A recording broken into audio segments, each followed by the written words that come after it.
TRP மற்றும் பள்ளி கல்வித்துறையில் வந்திருக்க முக்கியமான தகவல்களை பற்றி இந்த வீடியோவில் முழுமையாக நம்ம பார்க்கலாம். நம்ம சேனலுக்கு புதியவராக இருந்தீங்கன்னா ஒரே ஒரு சப்ஸ்கிரைப் அண்ட் பெல்லை மட்டும் கிளிக் பண்ணி வச்சுக்கோங்க. தமிழக அரசு நிதி உதவி பெறும் பள்ளிகளில் ஆசிரியர்களுடைய நேரடி நியமனத்திற்கான உச்ச வரம்புக்குண்டான ஒரு அரசாணையை வெளியிட்டிருக்காங்க. தமிழ்நாடு பள்ளிக்கல்வித்துறையில் அரசு தொடக்க உயர்நிலை மற்றும் மேல்நிலை பள்ளிகளில் அனைத்து வகையான ஆசிரியர்கள் நேரடி நியமனத்திற்கான உச்சபட்ச வயது பொது பிரிவினர்களுக்கு 53 எனவும் இதர பிரிவுகளாக இருந்தால் 58 எனவும் நிர்ணயித்து அரசு ஆணை வழங்கப்பட்டிருக்குங்க. இந்த உச்சபட்ச வயது வரம்பு அரசின் நிதி உதவி பெறும் சிறுபான்மையினர் பள்ளிகளுக்கு விரிவுபடுத்துவதற்கான சாத்தியக்கூறுகள் ஆராயப்படும் என்று கடந்த ஜனவரி மாதம் முதலமைச்சர் தெரிவித்துள்ளார்.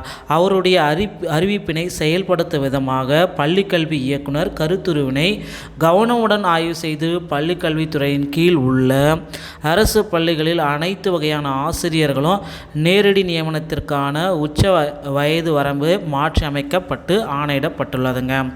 அதன்படி அங்கீகரிக்கப்பட்ட அரசு நிதியுதவி பெறும் தொடக்க நடுநிலை உயர்நிலை மேல்நிலை பள்ளிகளில் தமிழ்நாடு தனியார் பள்ளிகள் ஒழுங்குபடுத்துதல் சட்டம் மற்றும் தொடர்புடைய விதிகளின் கீழ் அனுமதிக்கப்பட்ட ஆசிரியர் பணியிடங்களுக்கு மேற்கொள்ளப்படும் நியமனங்கள் ஓகேங்களா.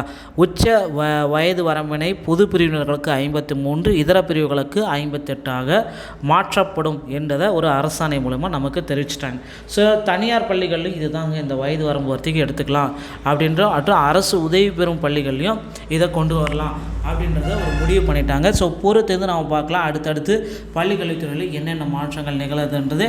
ஸோ முதற்கட்டமாக பார்த்திங்கன்னா இந்த யூஜிடிஆர்பியோடைய ரிசல்ட்டு 25 முடியப்பட்டது. ஸோ கண்டிப்பாக இன்று இல்லைன்னா நாளை பார்த்திங்கன்னா அப்ஜெக்ஷன் ட்ராக்கர்லாம் முடித்ததுனால ரிசல்ட்டும் இன்னும் சிறிது நேரத்தில் நமக்கு கிடைத்து விடுங்க. ஸோ யூஜிடிஆர்பி ரிசல்ட்டுக்காக தான் மக்கள் எல்லாருமே வெயிட் பண்ணிட்டுருக்காங்க. ஸோ ரிசல்ட் எப்போ வெளியிடப்பட்டாலும் நம்ம சேனலில் உங்களுக்கு உடனுக்குடன் தெரிவிக்கப்படும்.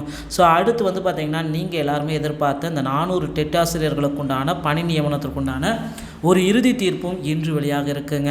பொறுத்திருந்து நம்ம பார்க்கலாம் அடுத்தடுத்த கட்டத்தில் டிஆர்பி என்னென்ன ஆசிரியர்களுக்கு நல்லது செய்ய போகிறாங்க அப்படின்றத பற்றி அடுத்தடுத்த செய்திகளில் நீங்கள் தெரிஞ்சுக்கலாங்க. டிஆர்பி மற்றும் பள்ளிக்கல்வித்துறை சொந்தமான அனைத்து வகையான செய்திகளையும் நீங்கள் உடனுக்குடன் பெற விரும்பினால் நம்ம சேனலோடு இணைந்திருங்கள். அடுத்த வீடியோவில் இன்னொரு செய்தியோடு உங்களை சந்திக்கிறேன். நன்றி, வணக்கம், தேங்க்யூ.